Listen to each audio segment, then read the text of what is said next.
श्री शिवाय नमस्तुभ्यम। हर हर महादेव। प्रिय भक्तों, आज की कथा में आप सबका हार्दिक स्वागत है। भगवान शिव की कृपा से आज हम शिव पुराण कथा के चौथे अध्याय में प्रवेश कर रहे हैं। अब तक की कथाओं में हमने भगवान शिव की अनंत महिमा और उनके दिव्य स्वरूप का दर्शन किया। आज की कथा भी हमें महादेव के और अधिक निकट ले जाएगी तथा जीवन का एक गहरा संदेश प्रदान करेगी। आइए श्रद्धा और एकाग्रता के साथ आज की पावन कथा का श्रवण करते हैं। सूत जी बोले, हे महर्षियों, जब भगवान श्री हरि अंतर ध्यान हो गए तब देवर्षि नारद अत्यंत श्रद्धा और भक्ति के साथ पृथ्वी पर स्थित अनेक दिव्य शिवलिंगों का दर्शन करते हुए तीर्थ तीर्थ भ्रमण करने लगे। उन्होंने ऐसे अनेक शिवलिंगों की पूजा और वंदना की जो भक्तों को भोग और मोक्ष दोनों प्रदान करने वाले थे। निरंतर शिव भक्ति में लीन रहने के कारण उनका मन पूर्णतः निर्मल और पवित्र हो चुका था। उसी समय भगवान शिव के वे दोनों गण जो पहले देवर्षि नारद के श्राप से पीड़ित थे उनके पास पहुँचे। उन्होंने अत्यंत विनम्रता से नारद जी के चरणों में प्रणाम किया, उनके चरण पकड़ लिए और हाथ जोड़कर बोले, हे महर्षि, हम दोनों भगवान शिव के गण हैं। राजकुमारी श्रीमती के स्वयंवर के समय हमने ही आपका अपराध किया था। उस समय भगवान की माया से आपका चित्त मोहित हो गया था और उसी कारण आपने हमें श्राप दे दिया। किंतु हम यह भली भांति जानते हैं कि इसमें किसी का दोष नहीं था। प्रत्येक जीव को अपने कर्मों का ही फल प्राप्त होता है। इसलिए हे प्रभु, अब हम पर प्रसन्न होकर अपनी कृपा कीजिए और हमें इस श्राप से मुक्ति प्रदान कीजिए। उनकी विनम्र प्रार्थना सुनकर देवर्षि नारद बोले, हे शिवगणों, उस समय मेरी बुद्धि मोह के कारण भ्रष्ट हो गई थी। उसी अज्ञान में मैंने तुम्हें श्राप दे दिया, किंतु अब मैं तुम्हें उस श्राप से मुक्त का मार्ग बताता हूँ। मेरे वचन कभी असत्य नहीं होते। तुम दोनों मुनि विश्रवा के पुत्रों के रूप में जन्म लेकर रावण और कुंभकर्ण के नाम से समस्त संसार में प्रसिद्ध होगे। तुम अत्यंत बलशाली, पराक्रमी और भगवान शिव के महान भक्त बनोगे। अंततः भगवान विष्णु के हाथों देह त्याग कर पुनः अपने दिव्य स्वरूप को प्राप्त कर शिवलोक लौट जाओगे। सूत जी कहने लगे कि देवर्षि नारद के ये वचन सुनकर दोनों शिवगण अत्यंत प्रसन्न हुए। उन्होंने विनम्रता पूर्वक नारद जी को प्रणाम किया और अपने अपने स्थान को लौट गए। वहीं नारद जी भी भगवान शिव का ध्यान करते हुए अनेक पवित्र शिव तीर्थों का दर्शन करने लगे और अंततः भगवान शिव की परम प्रिय नगरी काशी पहुँचे। काशी में भगवान विश्वनाथ के दर्शन और पूजन से उनका हृदय परम आनंद से भर उठा। कुछ समय निवास करने के बाद वे ब्रह्मलोक पहुँचे। अब उनका मन केवल एक ही जिज्ञासा से भरा था, भगवान शिव के परम रहस्य को जानने की।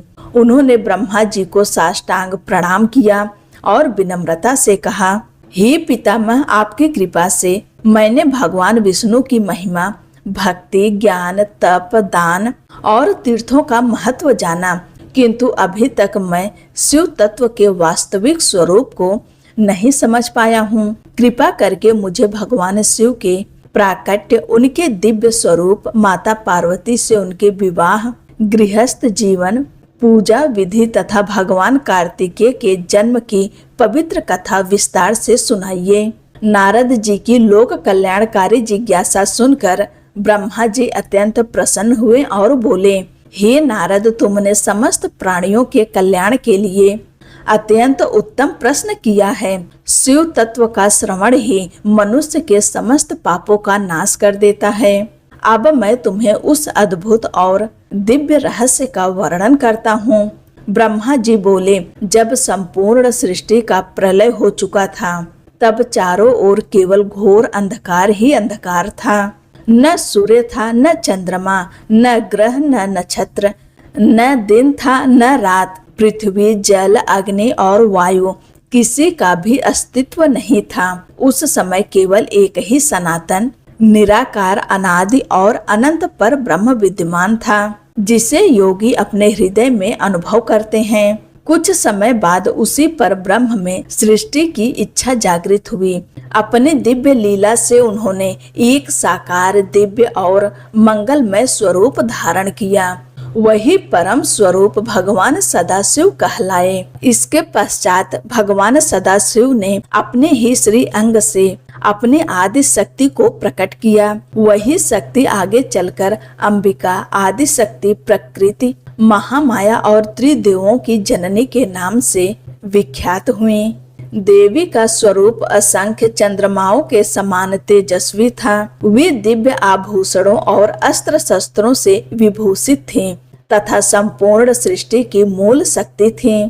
स्वयं भगवान सदाशिव 5 मुखों, 10 भुजाओं, त्रिनेत्रों और गौर वर्ण से सुशोभित थे। उनके मस्तक पर गंगा जी और चंद्रमा शोभायमान थे तथा समस्त शरीर पर पवित्र भस्म विराजमान थी। इसके बाद भगवान सदाशिव ने आदि शक्ति के साथ मिलकर अपने दिव्य धाम शिवलोक की रचना की। ब्रह्मा जी आगे कहने लगे, हे नारद, वही दिव्य क्षेत्र आगे चलकर काशी के नाम से प्रसिद्ध हुआ। यह केवल एक नगर नहीं बल्कि स्वयं मोक्ष का द्वार है। प्रलय काल में भी भगवान शिव और माता शक्ति इस पवित्र धाम का कभी त्याग नहीं करते। इसी कारण विद्वान इसे अविमुक्त क्षेत्र और आनंद वन भी कहते हैं। एक समय भगवान शिव और आदि शक्ति आनंद वन में विहार कर रहे थे। तभी उनके मन में विचार आया कि अब एक ऐसे पुरुष की सृष्टि की जाए जो सृष्टि का पालन और संचालन करें, जबकि वे स्वयं काशी में निवास कर भक्तों को मोक्ष प्रदान करते रहें। यह संकल्प करते ही भगवान सदाशिव ने अपने वाम अंग से अमृतमय तेज प्रकट किया। उसी दिव्य प्रकाश से एक अत्यंत सुंदर, गंभीर, शांत और तेजस्वी पुरुष प्रकट हुए। उनका वर्ण इंद्र नील मणि के समान श्याम था, नेत्र कमल के समान सुंदर थे और पीतांबर से उनका दिव्य स्वरूप और भी मनोहर दिखाई देता था। उस पुरुष ने भगवान शिव को प्रणाम करके विनम्रता से कहा, हे प्रभु, मेरा नाम और मेरा कर्तव्य बताइए। भगवान शिव बोले, वत्स, तुम समस्त जगत में व्यापक हो, इसलिए तुम्हारा नाम विष्णु होगा। तुम्हारे अनेक दिव्य नाम होंगे जो भक्तों को सुख देने वाले होंगे। अब तुम तपस्या करो, क्योंकि तप ही सभी महान कार्यों का आधार है। इसके बाद भगवान शिव ने अपनी दिव्य श्वास के माध्यम से भगवान विष्णु को वेदों का ज्ञान प्रदान किया। भगवान विष्णु ने उन्हें प्रणाम किया और कठोर तपस्या में लीन हो गए। उधर भगवान शिव और आदि शक्ति अपने पार्षदों सहित अंतर्ध्यान हो गए। दीर्घ काल तक तपस्या करने के कारण भगवान विष्णु के शरीर से दिव्य जल धाराएं प्रवाहित होने लगी। देखते ही देखते वह जल पूरे शून्य आकाश में फैल गया। अंततः भगवान विष्णु उसी दिव्य जल में शयन करने लगे। जल को नार कहा जाता है और उसमें शयन करने के कारण वे नारायण के नाम से विख्यात हुए। समय आने पर भगवान नारायण से सृष्टि के 24 तत्व प्रकट हुए। प्रकृति से महतत्व, महतत्व से 3 गुण, फिर अहंकार, 5 तन्मात्राएं, 5 महाभूत तथा ज्ञानेंद्रियां और कर्मेंद्रियां, इस प्रकार संपूर्ण सृष्टि की आधारशिला तैयार हुई। इसके बाद भगवान नारायण की नाभि से भगवान शिव की इच्छा से एक अद्भुत दिव्य कमल प्रकट हुआ। वह कमल करोड़ों सूर्यों के समान तेजस्वी और अनंत विस्तार वाला था। तभी भगवान सदाशिव ने अपने दाहिने अंग से मेरी अर्थात ब्रह्मा की उत्पत्ति की। अपनी योग माया से उन्होंने मुझे उस कमल में स्थापित किया और वहीं से मेरा प्राकट्य हुआ। मेरे 4 मुख थे, शरीर लाल वर्ण का था और मस्तक पर त्रिपुंड अंकित था। किंतु भगवान शिव की योग माया के प्रभाव से मैं अपने वास्तविक जन्म का रहस्य नहीं जान सका। मैं केवल उसी कमल को अपना आधार मानता रहा और आश्चर्य से सोचने लगा, मैं कौन हूँ, मेरा जन्म कैसे हुआ और मेरा सृजनकर्ता कौन है। तब मैंने विचार किया कि जिस कमल से मेरा प्राकट्य हुआ है उसके मूल तक पहुंचकर अवश्य ही मैं अपने जन्मदाता का पता लगा सकता हूँ। यही सोचकर मैंने उस कमल की नाल के भीतर प्रवेश कर गया और उसके मूल की खोज में निकल पड़ा। सैकड़ों वर्षों तक खोज करने के बाद भी मुझे उस कमल का आदि नहीं मिला।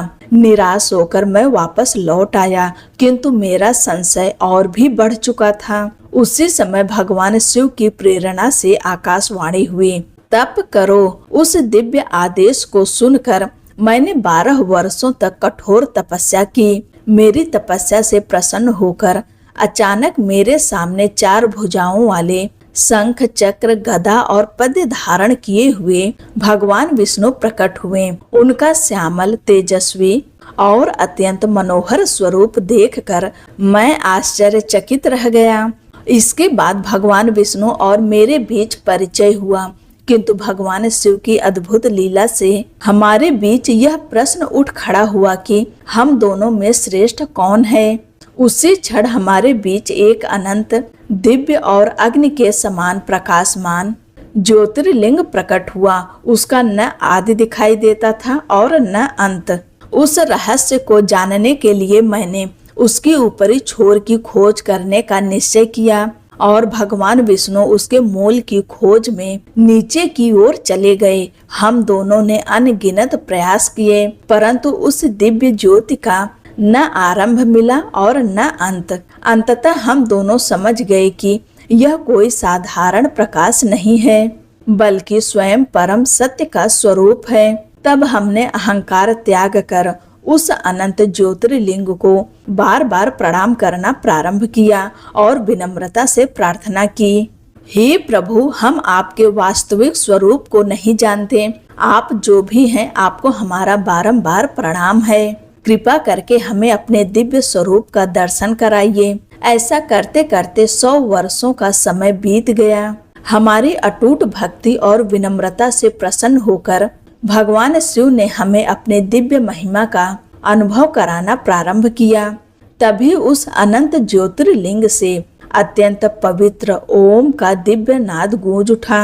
भगवान विष्णु ने देखा कि उस ज्योतिर्लिंग के दक्षिण भाग में अम, उत्तर भाग में ओम, मध्य भाग में मम और अंत में दिव्य ओमकार का प्रकाश प्रकट हो रहा था। सूर्य के समान तेजस्वी अम, अग्नि के समान प्रकाशित ओम और चंद्रमा के समान शीतल मम, इन तीनों के मिलन से प्रकट हुआ ओमकार स्वयं भगवान सदाशिव का शब्दमय स्वरूप था।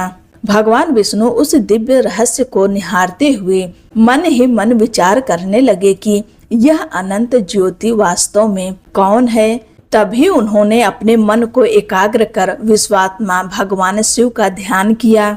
ब्रह्मा जी आगे कहने लगे, उसी समय वहां एक महान ऋषि प्रकट हुए। उन्होंने भगवान विष्णु को बताया कि यह अनंत ज्योतिर्लिंग कोई साधारण प्रकाश नहीं, बल्कि स्वयं पर ब्रह्म भगवान सदाशिव का दिव्य स्वरूप है, जिन्हें मन और वाणी भी पूर्ण रूप से नहीं जान सकते।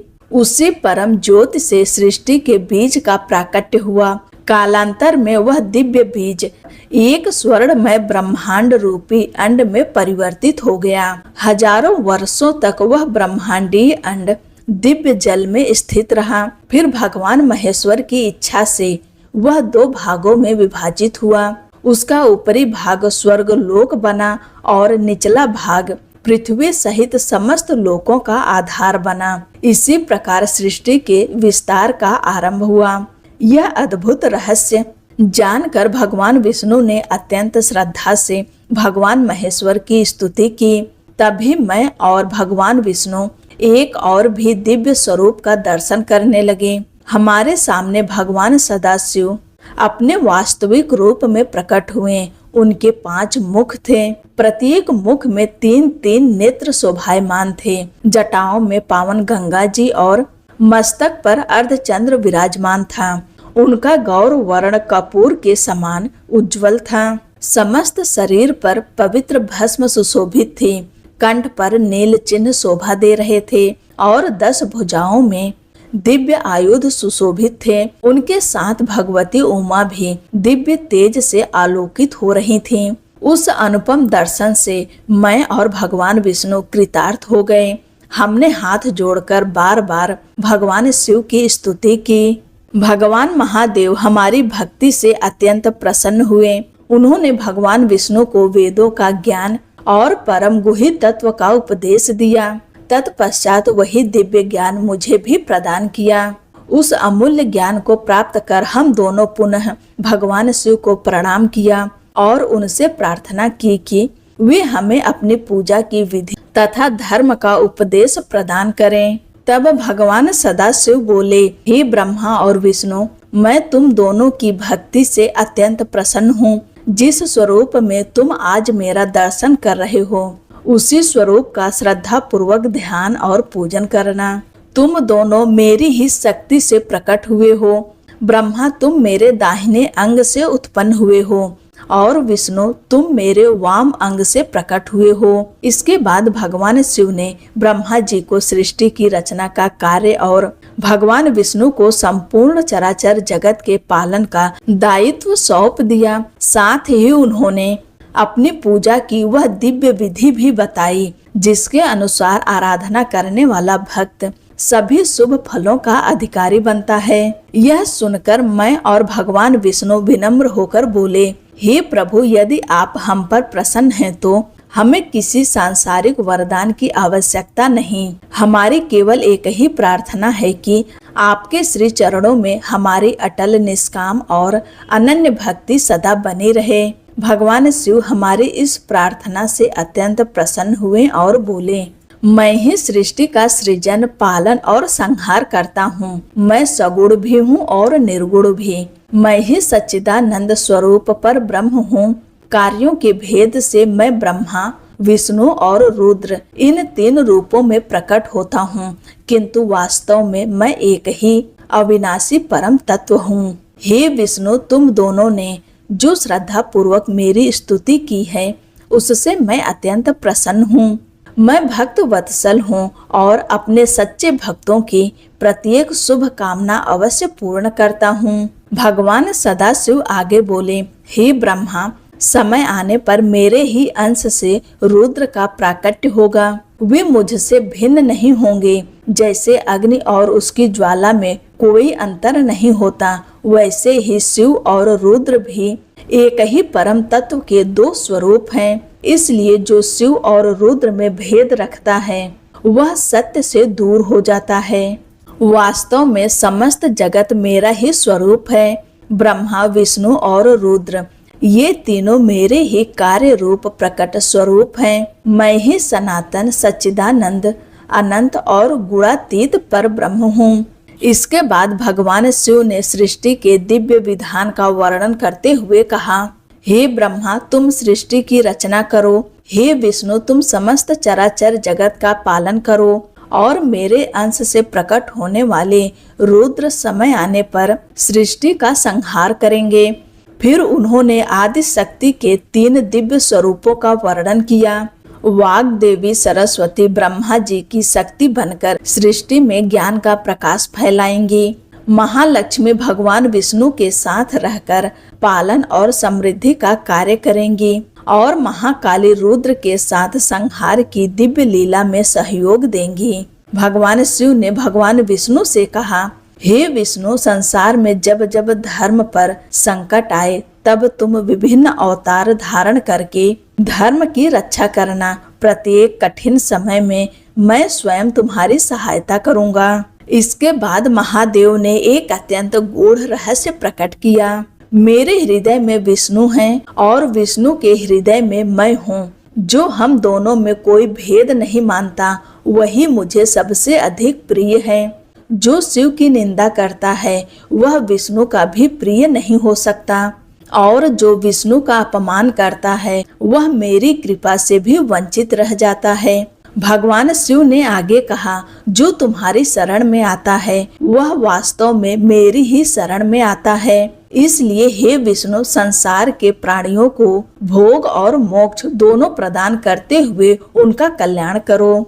भगवान विष्णु ने हाथ जोड़कर विनम्रता से उत्तर दिया, हे जगन्नाथ, मैं सदा आपकी आज्ञा का पालन करूंगा। जो आपका भक्त होगा वह मुझे भी प्रिय होगा और जो आपके चरणों में श्रद्धा रखेगा उसके लिए मोक्ष कभी दुर्लभ नहीं होगा। भगवान विष्णु के ये वचन सुनकर करुणा मूर्ति भगवान शंकर अत्यंत प्रसन्न हुए।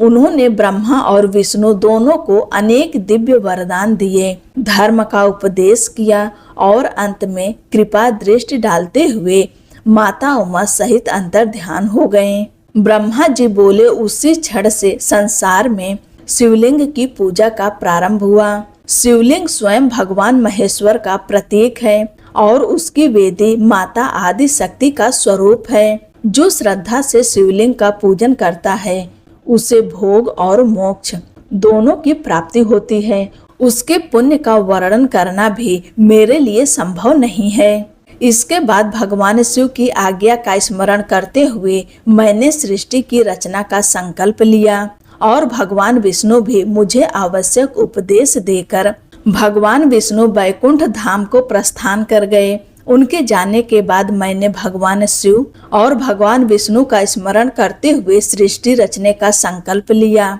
मैंने अपने हाथों से जल उठाकर ऊपर की ओर उछाला।